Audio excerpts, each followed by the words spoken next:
everyone, and the latecomers. Really nice to see people showing up for a Haskell talk at a Java conference. Also surprising, but very good.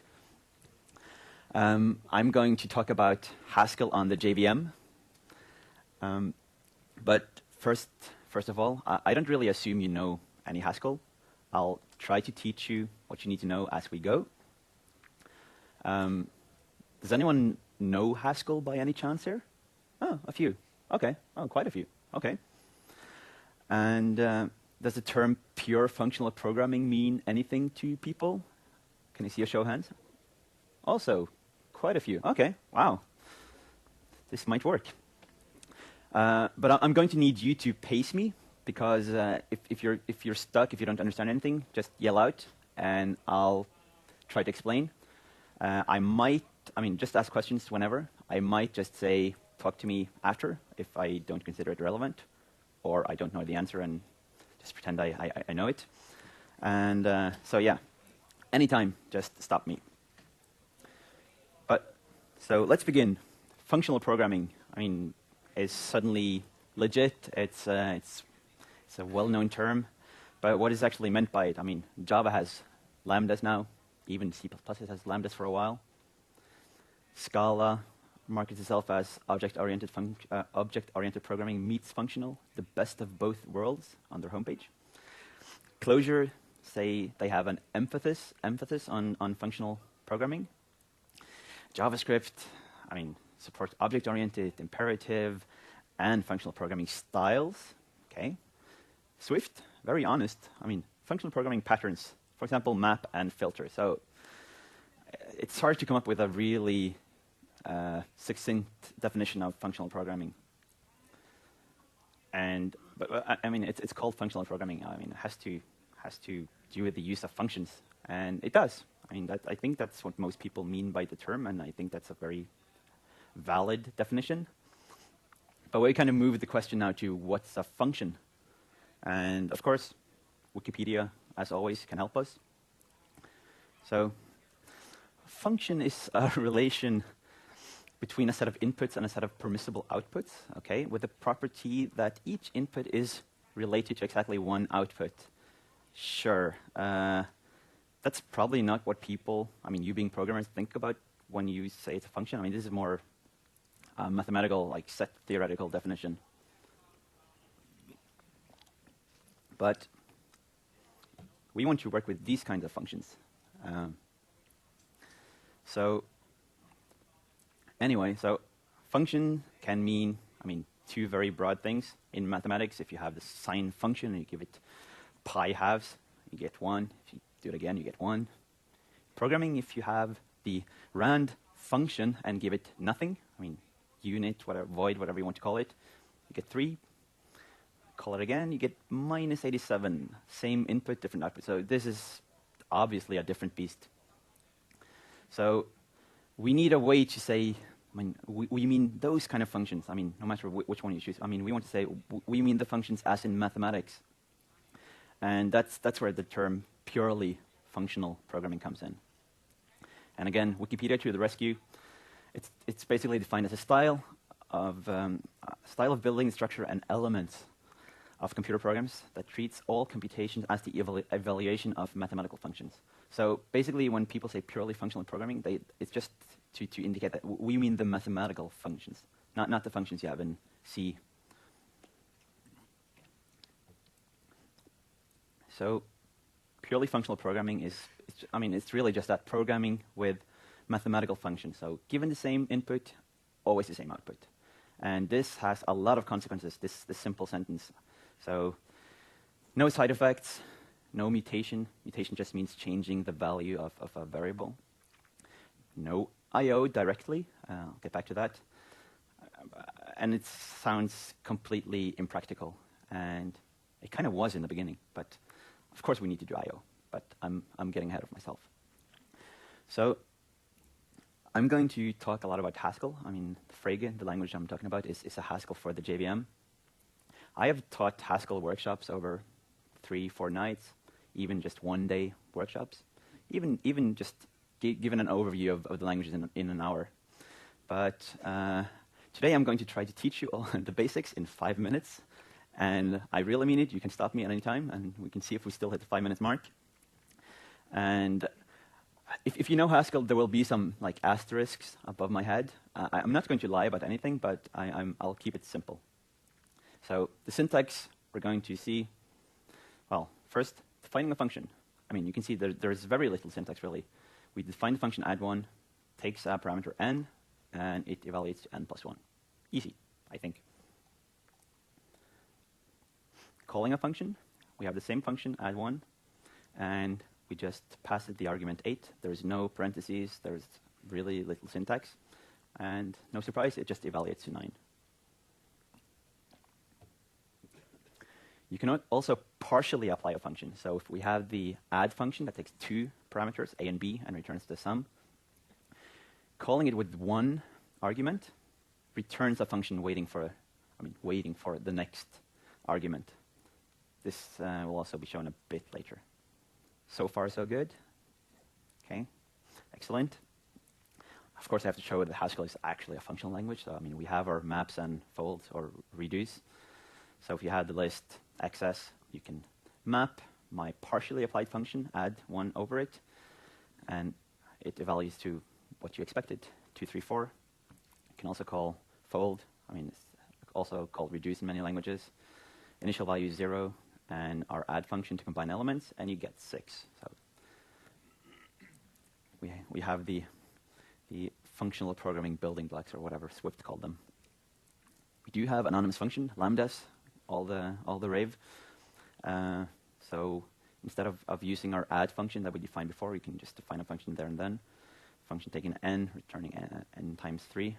If you squint a little or take off your glasses, the backslash kind of looks like a lambda. I think that's where the syntax comes from. And one thing that you might not have seen, some languages have it, but many don't, pattern matching. So here we're defining a function factorial. We're not defining 2 different versions, it's just 2 clauses. So if you match 0 for the what's called n in the second clause, we just return 1 directly, while n will match anything, and we'll just do a recursive call, basically, n times factorial n minus 1. Okay, people still seem not shocked, okay. Another thing that's very, very common in Haskell code is the maybe type. And the maybe type is basically, it's like optional in Java. So if we have a safe division function and you get a 0 as a denominator, you just return nothing. It just means, failure. And while in the happy path, you return just, I think it's called sum in Scala, if you know that language. And it's really analogous to optional in Java. And in Haskell, you would use pattern matching to extract the value, find out if an operation succeeded or not. Okay, I haven't shown you any types. This is intentional. I mean, for now, you can kind of just assume the compiler is this all-seeing wizard and just assigns types to everyone, which it does. Everything is typed all the time. It's a strongly typed language. You can explicitly annotate expressions with their type. I haven't done that much in this talk just to avoid extra syntax and noise, but usually you do this to be, friendly towards your fellow programmers and also tell the compiler what you think so it can yell at you if you're wrong. Something I won't really go much into in this talk, but should be mentioned because it's one of the defining features of Haskell. Haskell is lazy. It will not perform any computation until you ask for the result, which I found kind of mind-bending to begin with. So, here we defined ones as the list of 1 prepended to ones. Well, what is ones? Well, ones is 1 prepended to ones, and so on. This would never work in an eagle language because it would just create an infinite list of ones. But in Haskell, until you actually ask for 5 elements of the list, nothing is done. And it will be briefly mentioned later, but it's not an important point. We do need to do I/O. If not, all your program is doing is slightly heating up your room by the CPU spinning. You need some output some way. And in Haskell, you do that by returning an I/O type. So the built-in function getLine it returns an IO string, which just means this is a computation that will at some point return a string, kind of. So, but you can usually isolate the IO from the actual, well, call it business logic. So in a really simple example, here we have a function called name to uppercase. Just takes a string and returns a string and just maps every character to its uppercase version. And this is, I mean, no IO going on, of course. I mean, it's just string to string. While our main function that calls getLine, that will again have to be return an IO type because it calls getLine, which is IO. So IO taints all who touch it, kind of.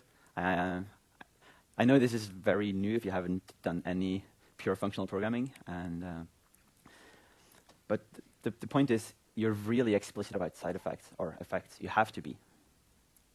And if we look at kind of the call graph here, I mean, getLine is called by main, so they both need to be in IO, while name to uppercase is pure because it just calls pure functions. So it allows you to really separate IO from let's call it business logic. Okay, almost at the end. Stay with me. What also important, I mean, should be known is that you can do local mutation.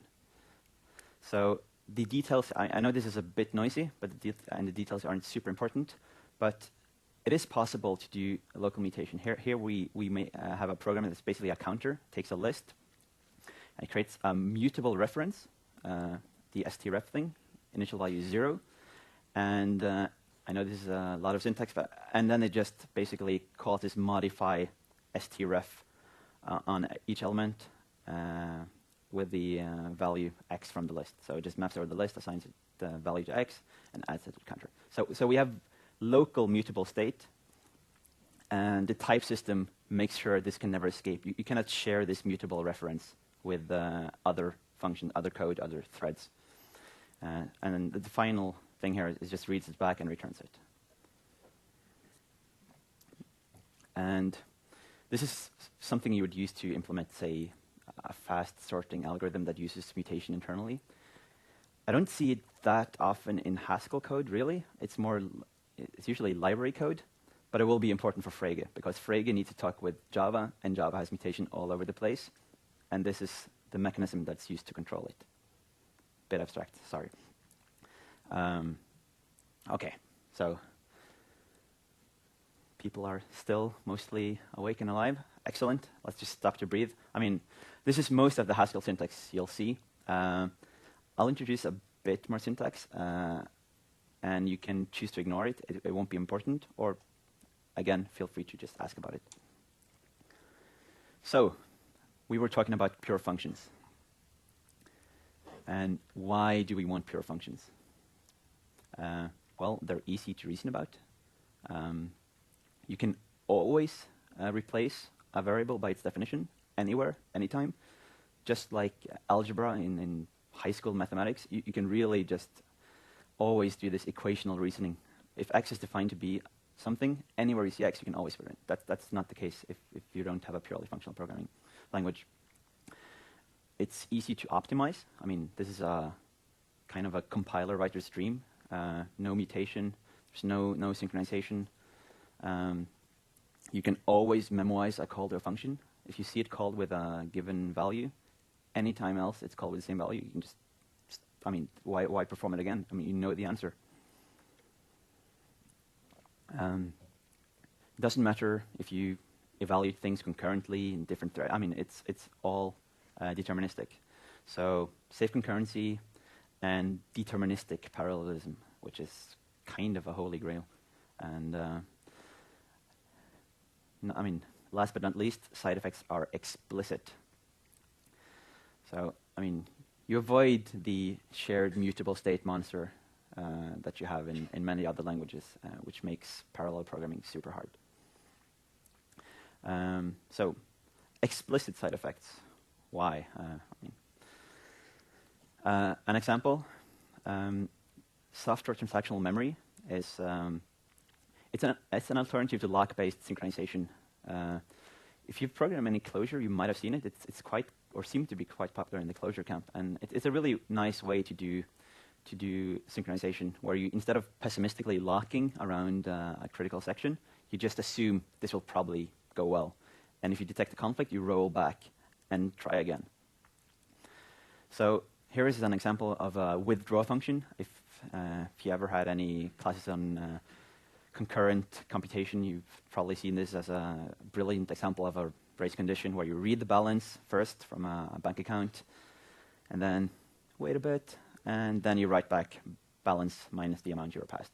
And of course, some other stupid thread came in the middle there, did something, and your read is now dirty. I mean, it's outdated. So in STM, that won't happen. If it detects this conflict, it will just roll back and try again. So explicit effects. I mean, what if we want to, this is an online bank. We want to send an SMS to the customer when a transaction happens, when a withdrawal happens. So before writing the new value, you also send an SMS with withdrew and the amount. This won't compile because it's impossible that this could be represented by the software transactional memory type, the STM type. This is clearly I/O. I mean, you cannot roll back sending an SMS. I mean, not in this world at least. So this would not compile, and I mean, this is great. The compiler can make sure we don't mess up. It will just protect you. And this is something you get with this purely functional programming. Because if we look at Haskell, which is a really nice library, it basically says, if you're using non-transactional resources, blah, blah, blah, in an atomic block, there could be problems because a transaction could be retried. Yeah, sure. If you're using print statements or logging, I mean, or sending an SMS, it could be that they are called more than once. And basically, so you need to be prepared to deal with this. Basically, throwing its hands up. I mean, what can we do? So be careful, basically. And I mean, it's fine. It's better, in my opinion, to have the compiler actually check this, make sure we don't do this. Clojure, you have an I/O macro, I think, that you can use, basically annotate function. Like, this should never happen in a transaction. So our send SMS function would be annotated. But I mean, again, that leaves it up to you, the programmer, to actually make sure you don't screw up. Okay, so this is all well and nice. I'm sure you're all sold on the idea. So let's go back to JVM land. And I mean, it's really, I mean, it's easily possible to do functional programming on the JVM. You have Scala and Clojure. I mean, Java has the functional Java library. It's kind of old. It's interesting more than useful, I think. I'm not sure. And well, now you have lambdas, you have map and filter, all the building blocks, kind of. And I think I'm right in saying that Scala is like the elephant in the room. I mean, it's what JVM people would first go to if they want to do functional programming. I mean, Clojure is close, but I think Scala is the big one. So what's the problem? Well, a random guy on the internet says functional programming in Scala is like a really slow Haskell that hates your guts. Actually, it's not a random guy on the internet. This is a guy who wrote the functional programming in Scala book. So I don't know if he had a bad day or something, or if it's always true. I don't know enough Scala to actually criticize it. But okay, maybe there's room for a purely functional language. Q, boom. And finally, we're on topic. So enter Frege. Frege is an implementation of Haskell for the JVM. That's a purely functional programming language for the Java platform. And it compiles to Java, but that's really an implementation detail. And it can be used inside any Java project, which again means any Scala Clojure project. And I'll show you some code in a bit. But I mean, first, the design goals is to be a purely functional non-strict language like Haskell, basically meaning lazy, the lazy evaluation you saw. It's Haskell 2010, which is just the latest standard. And its aim is to really be integrated in the JVM ecosystem. And I guess you'll be the judges of how well integrated it is. Because its aim is really to be practical. And should be familiar for JVM programmers. So they have their design decision principles, which is basically when in doubt, do it like Haskell 2010, unless it makes no sense in the JVM. So I mean, Haskell is built with more C, POSIX libraries and APIs. That makes no sense in the JVM. Throw it out, and your foreign function interface is towards Java. No surprise. It doesn't use the Haskell string type, for example. It uses the JVM string type. Basically, I mean, be a good citizen on the JVM. Use what's available. So let's look at our first Frege program. Of course, we have a hello world. No surprises. We have a hello function, takes a name, says hello and the name, and a main function that's just called put string line. And this is valid Haskell, and it's valid Frege code. It compiles. No surprise. You can use the Frege compiler is distributed as a jar file if you use it directly. And if we use the class file disassembler, I mean, we'll recognize what we compiled more or less. There's some other noise that I removed, but we have our hello method. Yeah. Question. What about the IO type? You had a side effect there, print line. You didn't say anything about that. So the question is, what about the IO type? We obviously have a side effect here, the print line or put string line that's called in Haskell. Yes, good question. The compiler will infer the type IO and just nothing for the main function. So you can think of it saying main and has type, IO, and void. So yeah, good point. And yeah, I mean, this looks sane. This is something you can use from Java. I mean, you have a main method, you have a hello method. It's good. Let's look at the intermediate file. So this is what it actually compiles down to, and then hands off to the Java compiler. And this is messy. I mean, this is a small example. I mean, don't look at this. It's really. I mean, it will be overwritten the next time you compile. It's really just fun to see how they compile down to Java. And if you look at the second, or actually the last line, you can see some references to delayed and forcing a value. So I mean, you get the hint. There's some laziness going on here, but it's not really exposed to you directly. And I think the Frege documentation basically says, I mean, don't show this to children. It's horrible code. I mean, it's yeah, behind the scenes stuff, but it's interesting. But I mean, writing Haskell on the JVM is well and good, but you do want to use Java libraries, your Java code, and exposing a function from Java to Frege is really easy. Here we are exposing the cosine function from the Java math library. And you can see, I mean, we say pure and native. Native just means this is something you get from Java. I mean, and pure basically means this is a pure function. Because, I mean, Java has a lot of pure functions. You're just not able to tell the Java type system this is a pure function. Cosine takes double, returns double. No side effects. Or, I mean, that would be a really weird implementation if it did anything else. And the second line here is just what we get back from the Frege REPL, basically saying, yeah, you have now defined a function cosine. Exposing an impure function, I mean, no surprise, you just leave out pure. You just say native rand is defined to be, I mean, just called math random.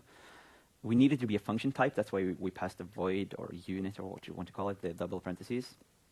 And here we have IO double, because this is a side effect. Rand is not a pure function. And, well, calling it, no surprise, you get to, well, supposedly random numbers. But we could say, actually, rand, that calls out to the native function rand. It's a pure function, sure. And it returns a double. And if we write in Haskell then, I mean, we have this simple function. We just define A to be rand, given nothing, B to be rand, and we tuple it up A and B. And, well, guess what happens? Anyone? One compile? Yes. I mean, yeah. You'll probably get two. I mean, why should it evaluate it twice? So it will compile because we've said it's a pure function. I mean, if we were honest, it would not compile because there would be an IO type or something. But yeah, I mean, the compiler just looks, I mean, yeah, you're just calling it with the same argument twice. So you'll be very surprised, though. Wow, that's really unlikely. I got the same random number twice, and be scratching your head. We do actually get a bit of help, though. If we said pure native and annotated it with an IO return type, the compiler said, I mean, what are you doing? No, no, no. Or contradictory declaration, I like that. So rand cannot be pure and have return type of IO double. And the other way, if we say it's non-pure, but return a pure value, no IO type inside, also a method that's not pure. And it suggests st, which is the local mutation we saw. IO would also work, as far as I know. So let's see. I mean, let's call some Frege code from Java. I mean, sorry for the horrible example. Math libraries are really complete. Couldn't really find anything missing. So I've defined my new mymathlib that basically just defines square root plus 1. Give it a number, and returns the square root plus 1. And if you compile this, you'll get a class file out, calling it from Java, no surprise. You just import it, the module, and you have mymathlib square root plus 1. Easy peasy. But what about exposing Java classes? I mean, that's much more interesting than functions. I mean, we want to expose Java. I mean, we've seen calling Java functions from Frege and the other way. But what about exposing Java classes to Frege? Again, a bit of new syntax, but I mean, disregard it really. I mean, it kind of looks like an object hash map. I mean, we basically say expose the Java util hash map and pick out the methods new, put, and get. And you can see that, for example, get, there's this state thread noise, but there's a maybe v, which is kind of what you would expect from the Haskell side. I mean, it can return a null if it's not found. In Haskell, we translate that to a maybe type. So it will be just and the value or nothing. So that was easy. Let's look at some other old school Java classes. ArrayList.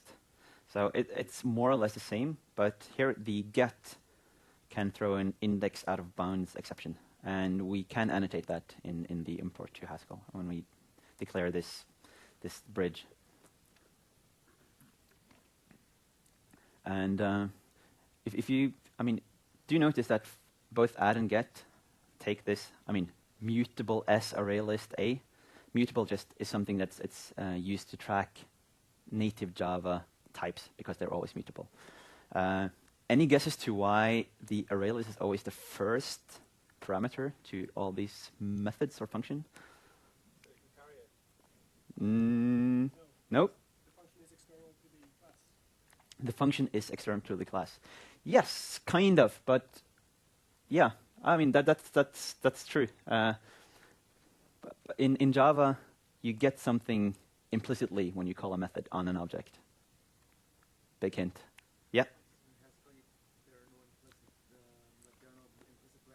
Yeah, there are no implicit parameters. True. Yeah. Yeah. I mean, you're both right. I mean, it's the this pointer basically. I mean, that's implicitly passed in Java method calls. So yeah, because there are no implicits, you always have to pass everything. This get method is a bit yucky though. I mean, it's old. It's always been there. I mean, an index out of bound exception in modern Java, if they wrote it, I guess they would use optional. I'm not sure. I mean, but this doesn't really translate to Haskell at all. I mean, throwing an exception, an index out of bound exception. I really want this to be a maybe type. And besides just picking out methods that are there, I can also add methods.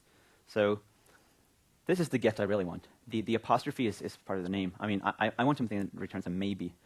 And the syntax there isn't super important, but it's basically a try-catch. And when I catch any exception, very big hammer here, I just return nothing, because that's really what I would expect from a Haskell library. I mean, if the value is not found, I want a nothing value back. Yes, question? Is there any examples of when you would use ArrayList and Frege rather than the actual array provided by the Haskell implementation? So question is there any examples of where you would want to use the Java class ArrayList instead of the built-in array? No, I don't think so. I just, yeah, I picked these examples as something, I mean, some classes everyone knows, not used very much anymore, but yeah. And this one is especially yucky in my opinion, the index out of bound exception instead of returning something signaling failure. But yeah, Java's evolved quite a bit. So, I mean, we saw an example of an exception, and yeah, we can deal with exceptions. And first, I'll try to go through this. An example of basically not using exceptions. We have an exception handler here, but what you would expect in a Haskell library is to get a maybe. So we have this lookup b function that basically calls to get. I'm always unsure what, I mean, it feels like a method even in Haskell because it's called on this hash map type. So I might like switch between method and function, but it is a function. We call it on the map, and we try to get b. And we basically use this pattern matching case. It's just like the clauses you saw. If it's just something, we just say found it, and if not, we know we got a null pointer. I mean, you wouldn't really expose that to a poor Haskell programmer, but I mean, that's what happened behind the scenes. So in this case, there is no exception thrown. Hashmap doesn't throw exception, forget, it returns a null. So we get the got a null pointer result. But if we go back to the array list, that will throw an exception. So if we have a lookup second element function, that basically just get the element, index 1, and attempts naively to do the case matching, not knowing anything about what's going to happen, that will hit the exception, and we'll get the index out of bound exception. So we get the oops print. So you can, I mean, you can kind of adjust things by how you import. You saw I added my custom get method earlier because I want to translate things to maybe types. But I mean, you can of course deal with exceptions directly. So some very quick differences between Frege and Haskell. A lot of the code you've seen would almost compile. I mean, a Haskell compiler would almost compile it, but not quite. So, I mean, the first is simple. I mean, there is no foreign function interface. It's not that widely used in Haskell, so it's no problem.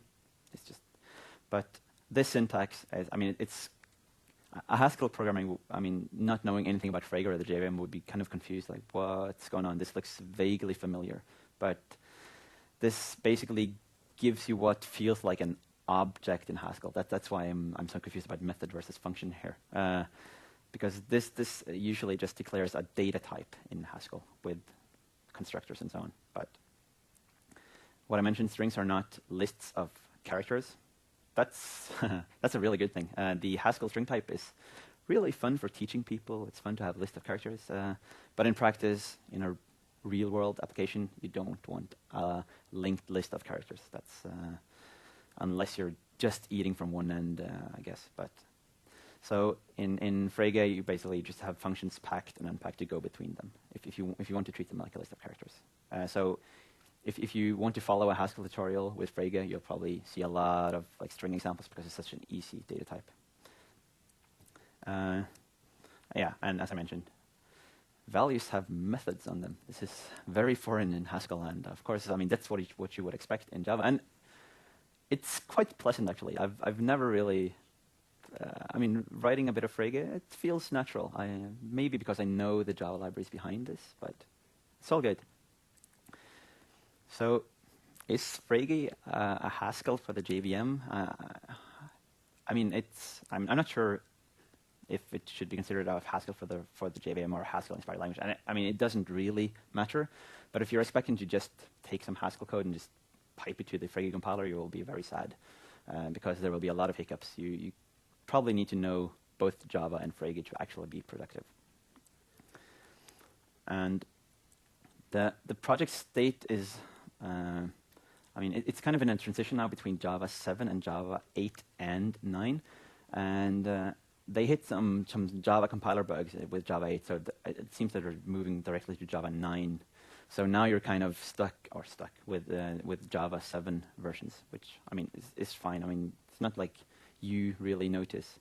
You can still call the Frege code from your Java 8 program. It's just that the compiler will use Java 7. Few libraries. Haskell has a really nice ecosystem for libraries. You cannot use them directly at all. There's no central repository. So there will be some pain points. There is IDE integration for Eclipse. It's an old project. Integration with IntelliJ is really close to happening. It's the most voted issue on the IntelliJ backlog. So I don't know, they have users. There's a Gradle plugin. It's quite nice. It does what you assume. You can hand it Frege code and Java code and anything else. It will just work, basically. There is documentation, and there is a book called Frege Goodness. There is a kind of a port of a Haskell book called Learn Your Haskell for Great Good, or something, a long title. And the Frege wiki basically has a list of translations, like when you see this in Haskell, no, you cannot do it like this in Frege. Which is, I mean, the book is really usable, just a few things. And there is an online REPL, and I just, at the very end, I'll show you a bit. It's cool. Hugel, I'll also briefly show. Let's see.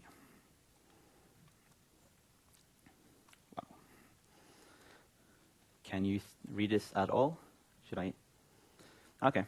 So, I mean, this is a great way of learning in any language. Like online REPLs are great. So I can make my f function n plus 1.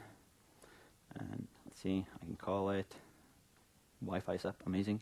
And but what's really fun is the Java command, because that will basically show you what's the Java code that was generated behind the scenes. This isn't so bad. I mean, the names are, there's some strange naming, lazy and so on, funk, blah, blah, blah. But I mean, it's more or less readable. So let's load the code from before. This is the hash map and array list and the functions I showed earlier. And it compiles. I can call main and get the output I got earlier, the oops and the null pointer. And let's look at the Java code behind this. Yes. Next time you want to play some horrible practical joke on your coworkers, teach yourself a bit of Haskell, implement something in Haskell, and take this code and put it in a project. I mean, yeah, it's morbid.